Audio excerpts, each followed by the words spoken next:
बहुत समय पहले की बात है।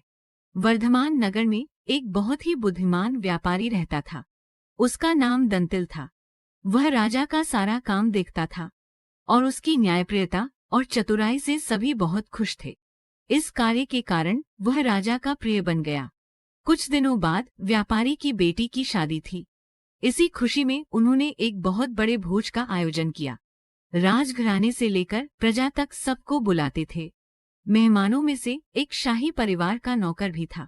वह महल में राजा के कमरे में झाड़ू लगाता था और वह राजा का पुराना नौकर था। लेकिन गलती से नौकर राजपरिवार के लिए रखी कुर्सी पर बैठ गया। ये देखकर व्यापारी को बहुत गुस्सा आया और उसने नौकर को धक्का देकर बाहर कर दिया।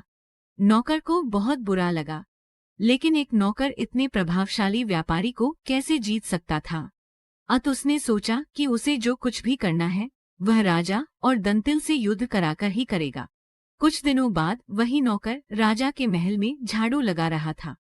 वह राजा से बात करने लगा जो आधा सोया हुआ था। इस व्यापारी की हिम्मत कैसे हुई रानी से ऊंची आवाज में बात करने की।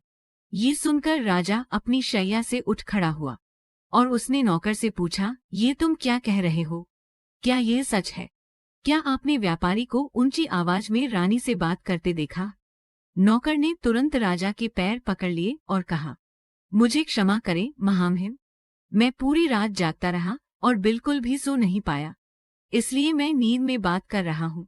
राजा ने उससे कुछ नहीं कहा, लेकिन वह सोचने लगा, क्या ये सच है? उस दिन से राजा ने व्यापारी को महल में प्रवेश करने से रोक दिया। अगले दिन जब व्यापारी महल में आया, सिपाहियों ने उसे अंदर जाने से रोक दिया। ये देखकर व्यापारी को बड़ा आश्चर्य हुआ। वह समझ नहीं पा रहा था कि उसे क्या हुआ है।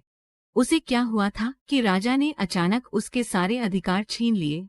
तब नौकर वहां खड़ा हुआ और बोला, सैनिकों, उससे सम्मान से बात करो। आप नहीं जानते कि वह कौन है। वह राजा का खास है और बहुत ताकतवर भी।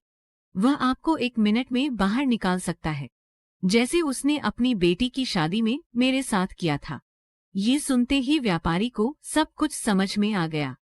फिर कुछ दिन बाद व्यापारी ने बड़े आदर के साथ नौकर को अपने घर वापस बुला लिया। उसने उसकी खूब सेवा की और उसे उपहार दिए। फिर उसने बड़े प्रेम से भोज के दिन के लिए क्षमा भी मांगी। नौकर इस विनम्र नौकर से बहुत खुश हुआ और उसने व्यापारी का सारा खोया हुआ सम्मान लौटाने का निश्चय किया। अगले दिन उसने फिर सोए हुए राजा को देखा और कहा, हे भगवान, हमारा राजा इतना मूर्ख है कि वह पुराना खाना भी खाता है। ये सुनकर राजा बहुत क्रोधित हुआ और बोला, मूर्ख सेवक, तुम्हारी हिम्मत कैसे हुई ऐसा कहने की?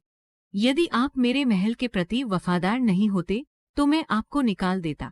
नौकर फिर से पैरों पर गिर पड़ा और माफी मांगने लगा और फिर कभी ऐसा न कहने की कसम खा ली।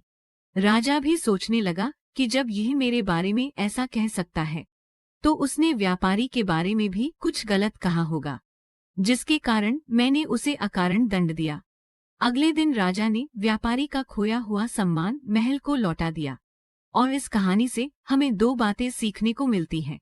सबसे पहले, हमें सबके साथ अच्छा और समान व्यवहार करना चाहिए, चाहे वह व्यक्ति बड़ा हो या छोटा।